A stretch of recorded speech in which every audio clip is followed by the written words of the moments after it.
La catéchèse d'aujourd'hui s'appelle l'agneau. Et on commence notre méditation avec la lecture du livre de l'Exode, chapitre 12. Et on va aussi avoir quelques versets que se situent au chapitre 3 et aussi il y a une petite citation du chapitre 13. Dans le pays d'Égypte, le Seigneur dit à Moïse et à son frère Aaron, parlez ainsi à toute la communauté d'Israël. Le 10 de ce mois, que l'on prenne un agneau par famille, un agneau par maison. Ce sera une bête sans défaut, un mâle de l'année. Vous prendrez un agneau ou un chevreau. Vous le garderez jusqu'au 14e jour du mois. Dans toute l'assemblée de la communauté d'Israël, on l'immolera au coucher du soleil. On prendra du sang que l'on mettra sur les deux montants et sur le linteau des maisons où on le mangera. Le sang sera pour vous un signe sur les maisons où vous serez. Je verrai le sang et je passerai. Vous ne serez pas atteints par le fléau dont je frapperai le pays d'Égypte. Alors, dans l'histoire du peuple juif, nous avons plusieurs moments très difficiles, mais la plus cruelle, l'événement plus cruel, c'est l'esclavage en Égypte, que sur le point de vue humain, c'était impossible de le peuple se libérer.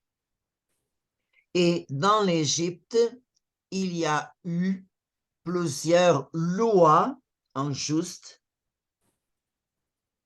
lois oppressives pour vraiment opprimer les fils d'Israël.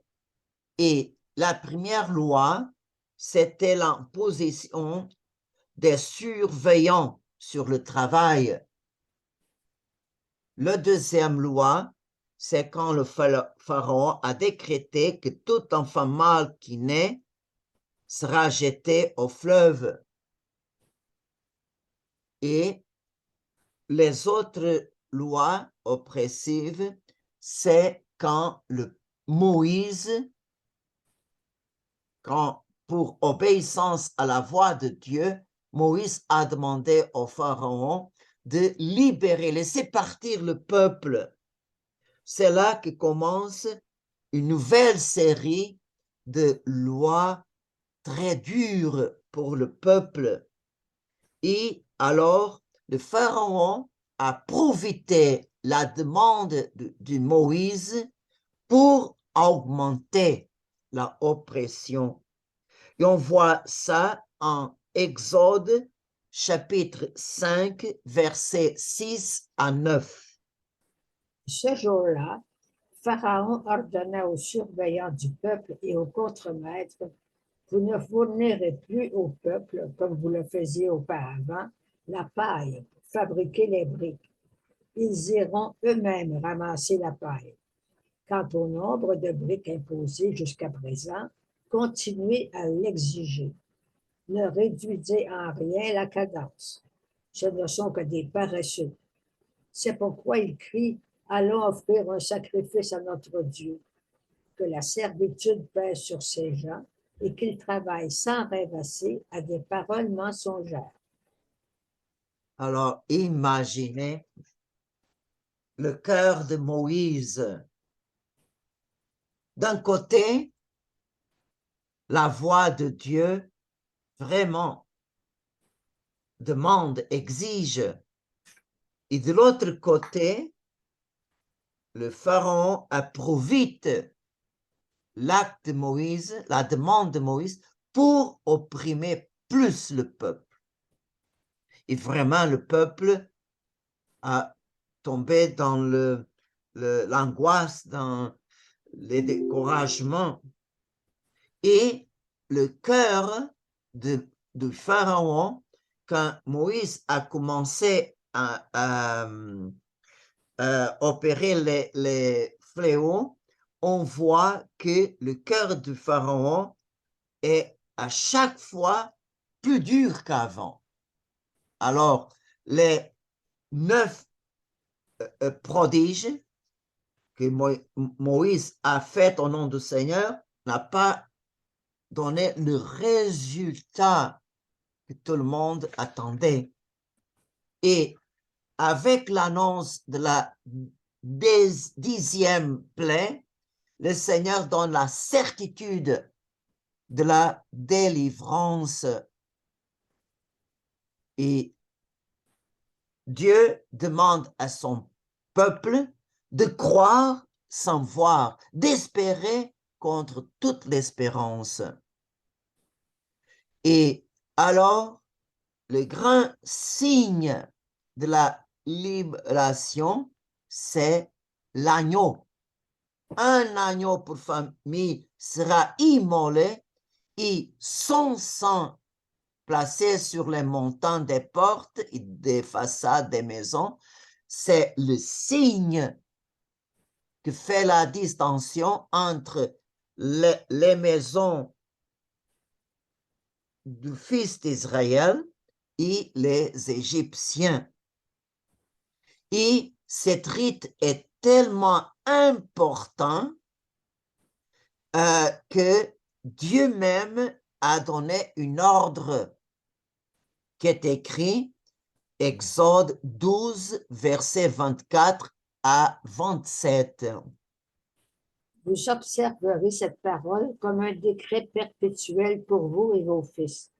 Quand vous serez entrés dans le pays que le Seigneur vous donnera, comme il l'a dit, vous conserverez ce rite. Et quand vos fils vous demanderont que signifie pour vous ce rite, vous répondrez, c'est le sacrifice de la Pâque en l'honneur du Seigneur. Il a passé les maisons des fils d'Israël en Égypte lorsqu'il a frappé l'Égypte. Il a épargné nos maisons. Alors le peuple s'inclina et se prosterna. Alors, on voit que même aujourd'hui, c'est très important, la scène pascale. Et alors, quand les familles juives mangeaient l'agneau, c'est exactement en ces moments que l'ange exterminateur passait pour tuer tous les premiers-nés, non seulement du pharaon, c'est servant comme le peuple, même les esclaves, et les premiers-nés des animaux. Et alors, cette exécution est écrite aussi au chapitre 12, verset 23. Ainsi, lorsque le Seigneur traversera l'Égypte pour la frapper, et qu'il verra le sang sur le laiton et les 2 moutons, il passera cette maison sans permettre à l'exterminateur d'y entrer pour la frapper. Alors, voyez, Dieu exécute la 10e plaie par la main de l'ange exterminateur. Saint Robert Berlamin enseigne que tous les anges ont 5 ministères. Et le 5e ministère est d'être des ministres de la justice de Dieu. Et nous avons plusieurs exemples des anges qui exercent la justice divine. Par exemple, à l'époque d'Ézéchias et du prophète Isaïe, Sennacherib a siégé Jérusalem et l'ange du Seigneur descendit et frappa 175 000 hommes de son armée. Et aussi, à l'époque de Judas Maccabée, 5 anges ont combattu les ennemis des enfants d'Israël.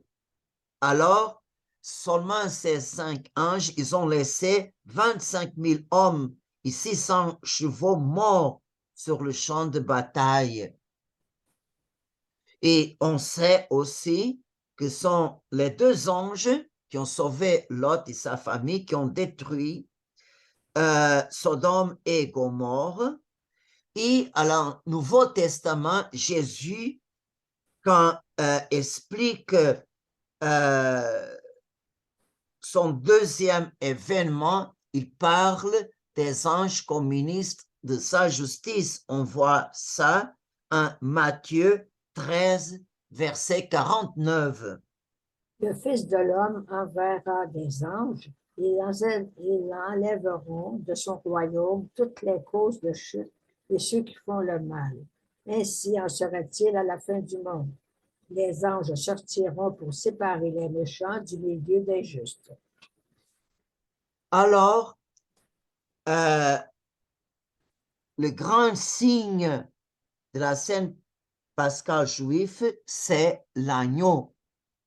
Et cet signe est un préannonce de Jésus-Christ, que vraiment, on peut dire que l'agneau pascal est un préannonce ou une annonce prophétique de Jésus-Christ, que vraiment est le vrai agneau de Dieu qui enlève le péché du monde.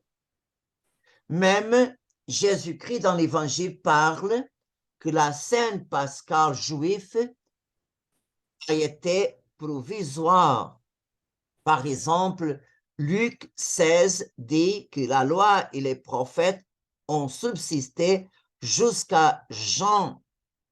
Et Saint Paul complète, la deuxième lettre aux Corinthiens, dit si ce qui était passager était glorieux, ce qui reste l'est bien davantage. Alors, on voit ce Dieu a prescrit à son peuple de la première alliance de célébrer la libération de l'esclavage de l'Égypte. On peut dire que c'est plus important la Sainte Pascale qui célèbre la mort et la résurrection de notre Sauveur, le vrai agneau de Dieu. Pourquoi la scène de la Nouvelle Alliance est plus importante? Parce que la scène juive a libéré le peuple d'un esclavage physique, mais le pharaon ne pouvait pas emprisonner l'esprit, l'âme du peuple. Et Jésus est venu pour nous libérer d'un esclavage pire et plus dangereuse que les Égyptiens. Nous étions esclaves du démon. Et le démon peut vraiment tuer notre âme, peut nous conduire à la deuxième mort, c'est la condamnation éternelle. Et Jésus nous donne la vie. Ne craignez pas ceux qui tuent le corps, ils ne peuvent tuer l'âme, mais craignez celui qui peut faire périr dans la géhenne le corps et l'âme. Et alors, on peut poser cette question, comment est-ce que l'agneau de la Pâque juive est un préannonce de Jésus-Christ? Le premier point, c'est le sang de l'agneau. Alors, on peut dire que le sang de l'agneau en Égypte, il a eu le pouvoir d'épargner les Israélites le 10e fléau. Et on peut dire que le sang très précieux du véritable agneau nous a libérés du péché, nous a libérés du démon, parce qu'à partir de maintenant, le démon ne peut pas nous attaquer comme mille désirs, mais seulement peut nous tenter à la mesure de notre force. Notre ange gardien ne laisse pas passer toutes les attaques de Satan contre nous. Non, non, non. Seulement la mesure que Dieu donne la permission. Et alors, le Seigneur, par son sang, il a restauré notre nature déchue.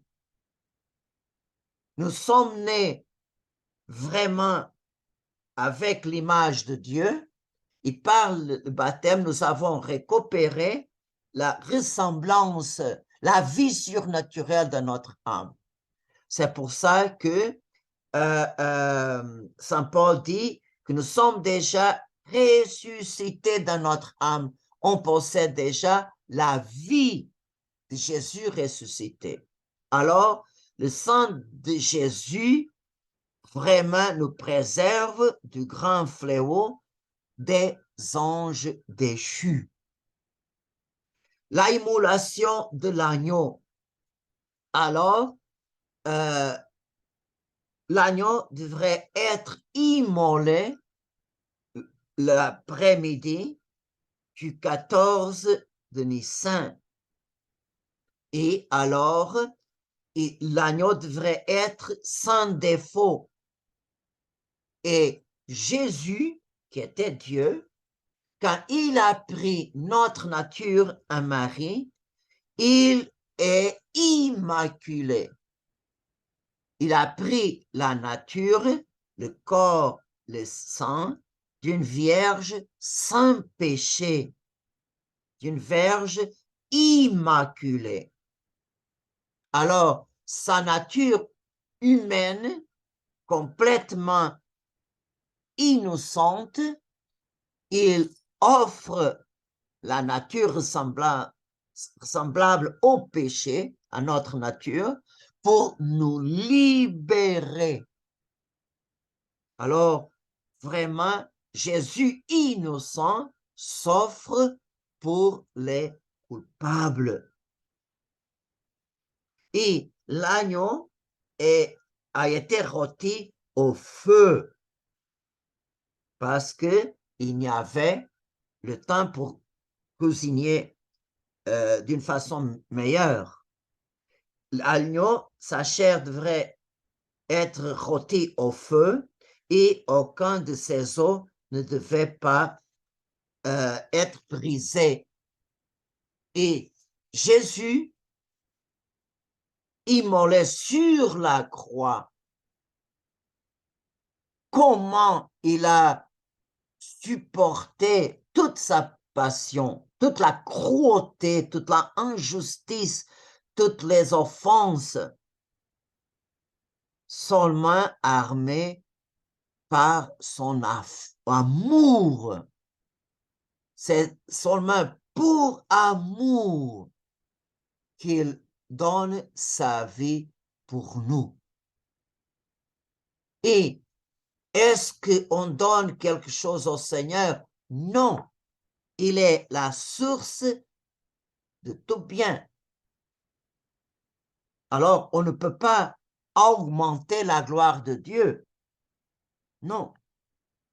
Mais pour amour, seulement pour nous lever de notre état, et que le Seigneur a donné gratuitement sa vie, il nous a ouvert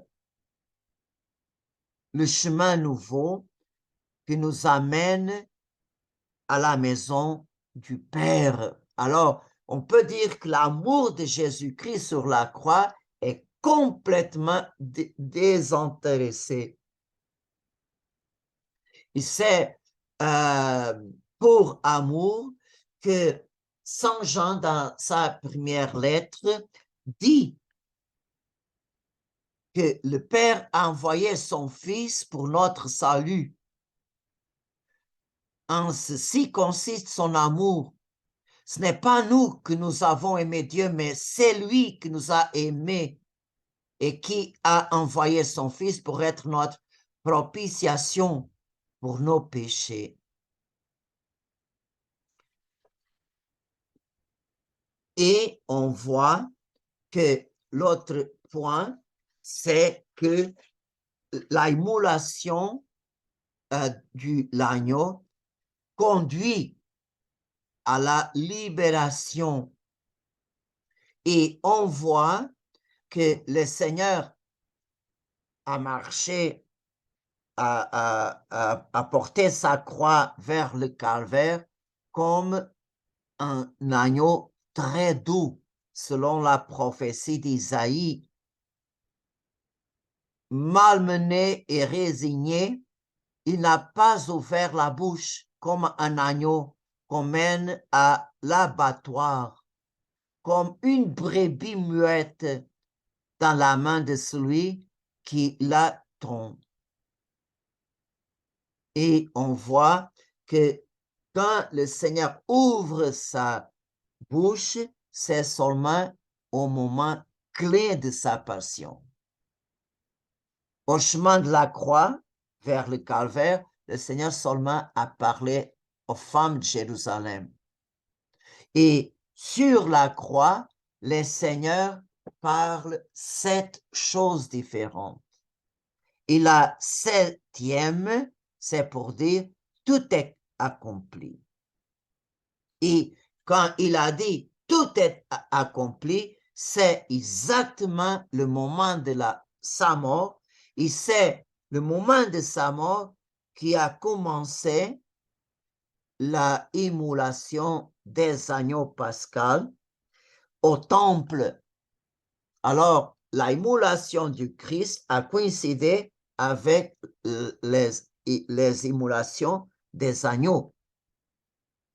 Et c'est curieux, pour confirmer la mort de Jésus sur la croix, un soldat a transversé son cœur, mais n'a pas brisé ses jambes comme ils ont fait aux 2 voleurs.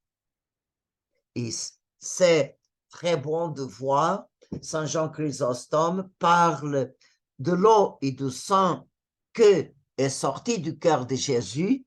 C'est un symbole de l'Eucharistie et du baptême.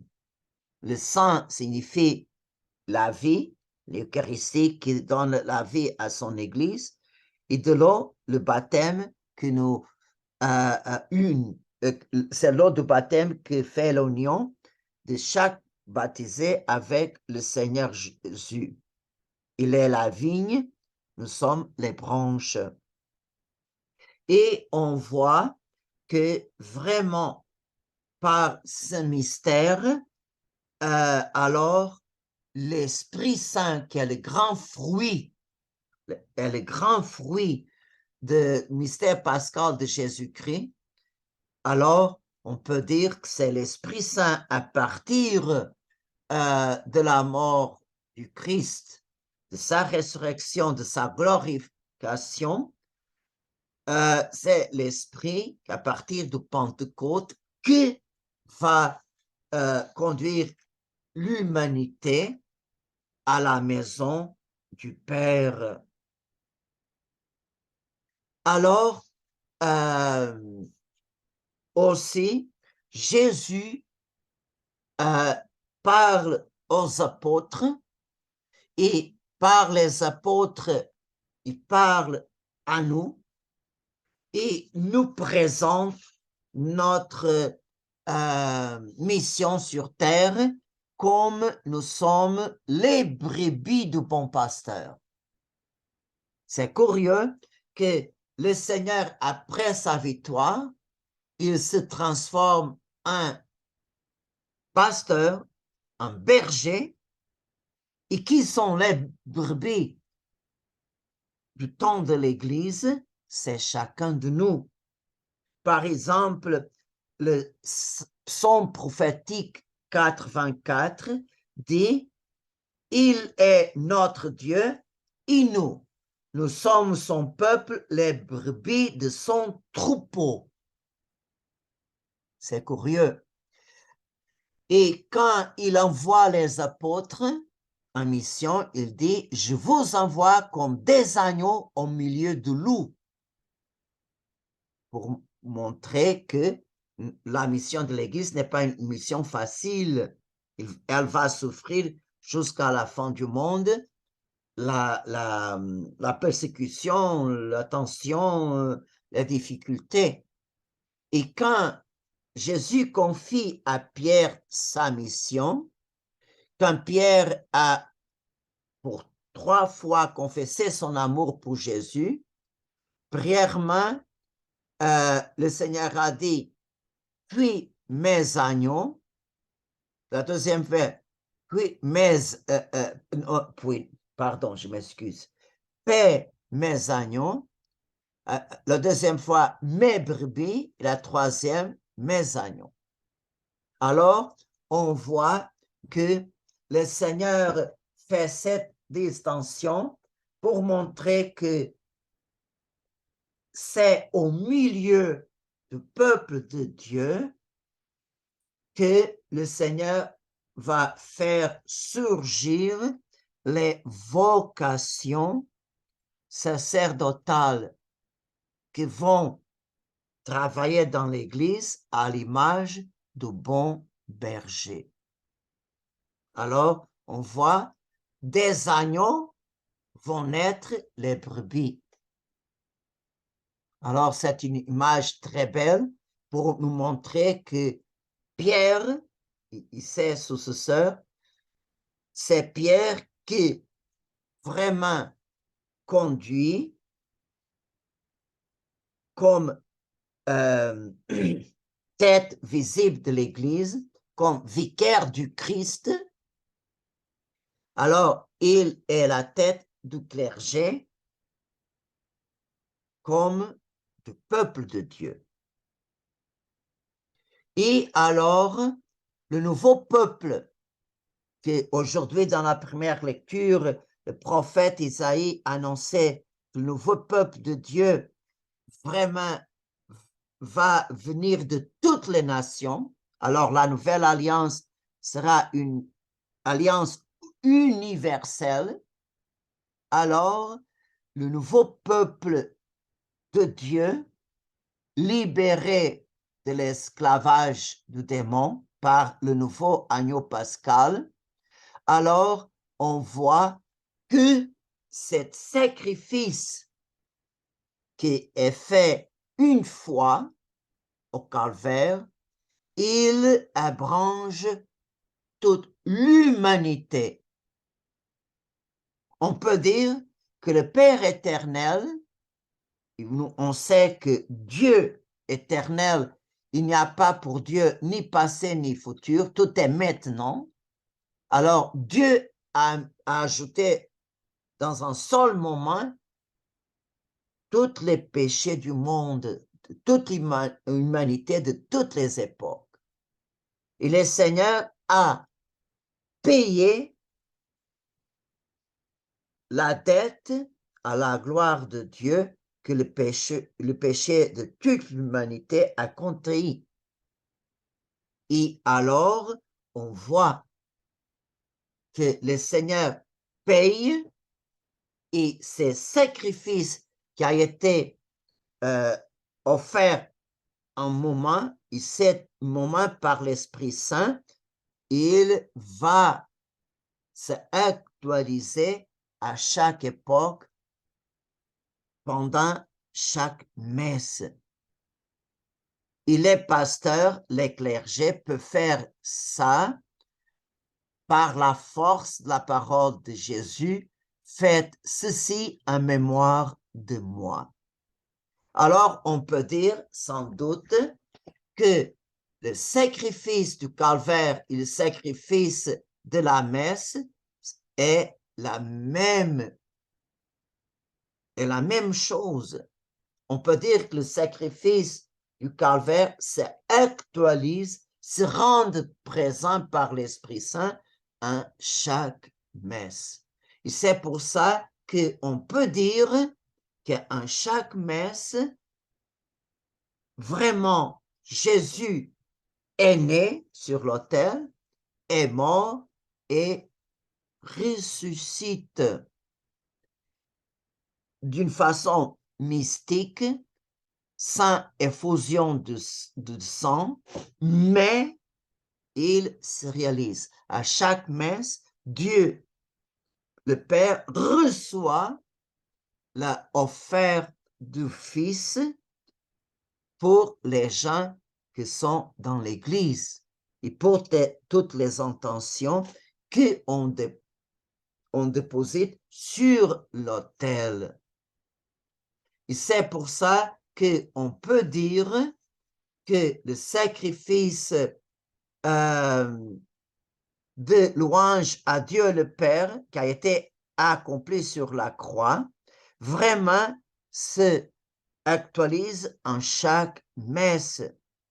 Et la encyclique du pape Saint Pie XII, Mediator Dei, il dit cette phrase qui est magnifique, à la Sainte Messe, les membres s'unissent dans le sacrifice eucharistique à leur divin chef et avec lui, avec les anges et les archanges, ils chantent les louanges éternelles de Dieu, rendant à Dieu le Père omnipotent tout honneur et toute gloire.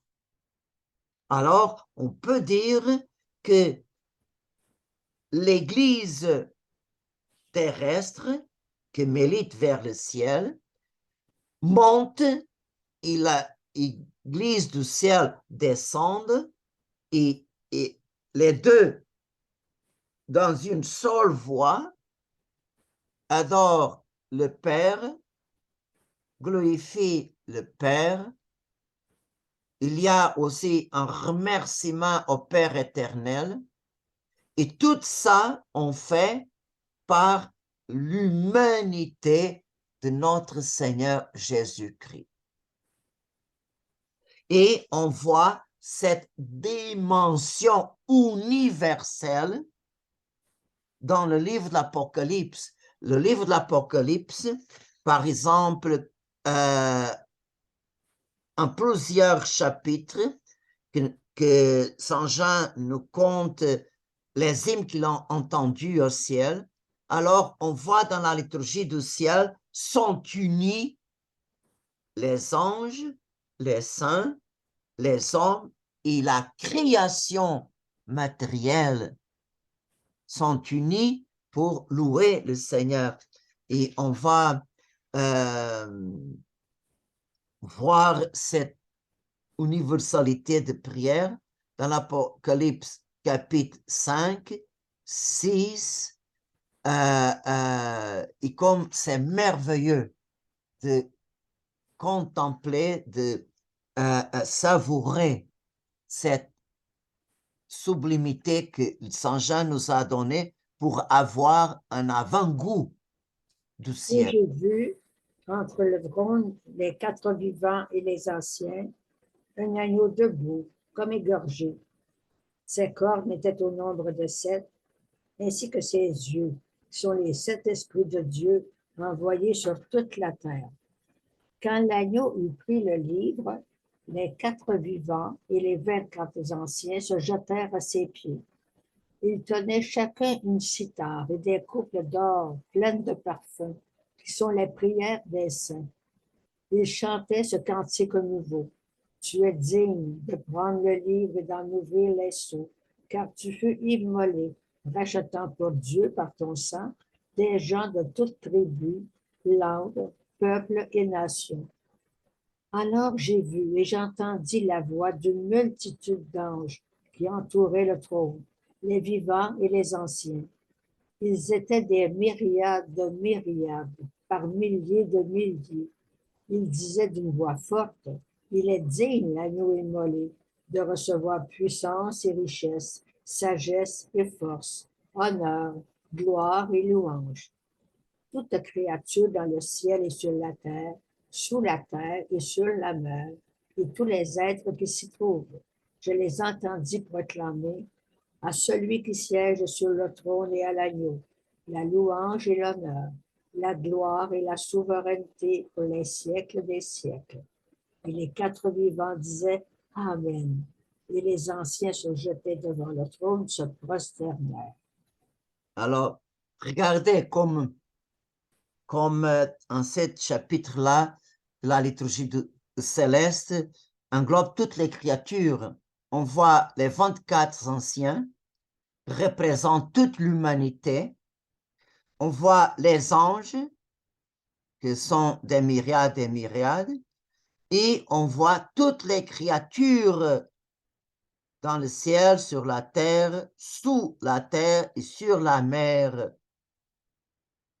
Alors, on voit que cette grande louange commence pour les représentants de l'humanité, continue par les anges et termine pour les créatures du monde matériel.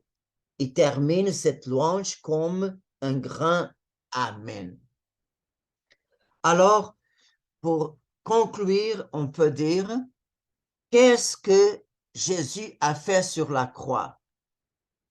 Il a loué par son obéissance Dieu en notre nom.